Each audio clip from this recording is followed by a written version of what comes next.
नमस्कार दोस्तों। आज हम कुछ बचे हुए निर्गुण भक्ति के संत है उनके बारे में पढ़ेंगे। तो ये है परनामी संप्रदाय।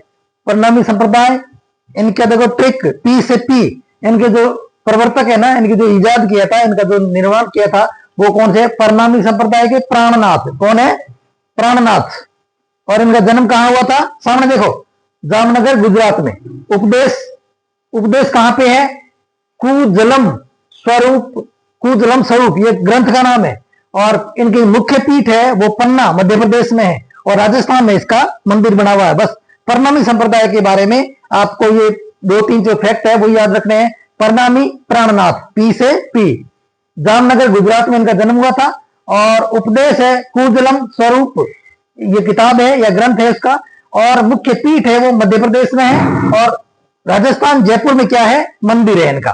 तो देखो, जन्म कहां हुआ? गुजरात में। मुख्य पीठ कहां बनाई इन्होंने? मध्य प्रदेश में। और राजस्थान में इसका मंदिर है। किसका? परनामी संप्रदाय का। अब सिख संप्रदाय वैसे बहुत लंबा चौड़ा है, लेकिन जो सिख संप्रदाय से इनसे जो प्रवर्तक है वो कौन है? गुरु नानक। इनका जन्म तलवंडी ननकाना साहिब है, वहां पे हुआ था। और 1469 ईस्वी में इनके उपदेश है वो गुरु ग्रंथ साहिब में संकलित है। ये इनके बारे में शॉर्ट नोटिस इतना है। फिर अलखिया संप्रदाय, लखिया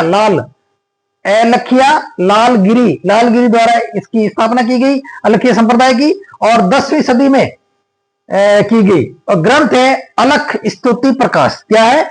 अलख स्तुति प्रकाश। फिर है गुदड़ संप्रदाय का मतलब है गुदड़ संत जो है वो गुदड़ उड़ते थे। और मुख्य पीठ है इसकी दांतड़ा भीलवाड़ा में, और गुदड़ी के कपड़े पहनते थे। ये गुदड़ी के जो संतदास जी है, ये गुदड़ी के कपड़े पहनते थे, इसलिए इसको गुदड़ संप्रदाय के नाम से जाना दिया। गुदड़ जो ये होते थे गुदड़ी के कपड़े बना करके ऐसे पहनते थे, इसलिए इनको गुदड़ संप्रदाय के संत कहा जाता है। अब देखो, गुदड़ दांत भींच कर गुदड़ी ओढ़ते थे, इसलिए जो संत जो है संत दांत भींच कर गुदड़ी ओढ़ते थे, इसलिए गुदड़ संप्रदाय हो गया। संत दांत भींच कर गुदड़ी ओढ़ते थे, इसलिए गुदड़ संप्रदाय हो गया। भींच कर से भीलवाड़ा हो गया, दांत से दांतड़ा हो गया, और गुदड़ से गुदड़ी संप्रदाय हो गया। ठीक है, ये चार चीजें हैं, आराम से याद हो जाएगी। फिर नवल संप्रदाय, संत नवलदास जी, हसोलाव नागौर में इनका जन्म हुआ। उपदेश है नवलेश्वर अनुभव वाणी। फिर है राजाराम संप्रदाय, ये राजाराम ने इजाद किया था। जातिवाद से ऊपर उठकर भाईचारा, वृक्ष की रक्षा, वृक्षारोपण और हरे वृक्षों को नहीं काटना बिश्नोई संप्रदाय की तरह, ये इनकी शिक्षाएं थी।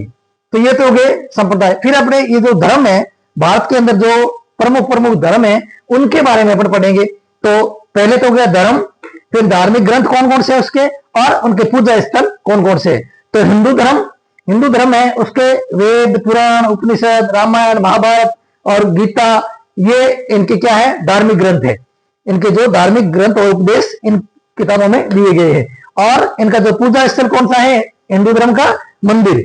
फिर है इस्लाम का जो ग्रंथ है वो क्या है? कुरान शरीफ है। और कुरान शरीफ के बाद में इनका जो पूजा स्थल है या इनका जो आराधना स्थल है वो क्या है? मस्जिद। फिर है सिख संप्रदाय, इनके गुरु ग्रंथ साहिब है। जो कोई भी फंक्शन होता है तो गुरु ग्रंथ साहिब को उठा करके और वहां ले जाकर के उसका पठन पाठन करते हैं, और उसके ग्रंथ का नाम क्या है? गुरु ग्रंथ साहब। और सिख धर्म का जो वो जो है पूजा स्थल है या आराधना स्थल है, प्रार्थना स्थल है, उसको क्या कहते हैं? गुरुद्वारा। फिर आता है ईसाई धर्म की जो ग्रंथ है वो है बाइबिल, और इनका जो पूजा स्थल है वो है गिरजाघर या चर्च। जैन का है जिनवाणी, जैन का ग्रंथ कौन सा है? जिनवाणी। और जैन मंदिर जो पूजा स्थल है वो क्या है? जैन मंदिर। बौद्धों का जो धार्मिक ग्रंथ है वो क्या है? त्रिपिटक। और इनका जो स्थल होता है पूजा पाठ का या आराधना का या जो वो है बौद्ध मठ। फिर है पारसी धर्म का जो ग्रंथ है वो है जैन अवेस्ता, और पूजा स्थल है वो है अग्नि मंदिर और अग्यारी। अग्निमंदिर या अग्यारी। फिर आता है यहूदी। यहूदी का है old testament. Old testament, old testament ये तो है ग्रंथ, और इनका जो पूजा स्थल है वो है सिनेगोग।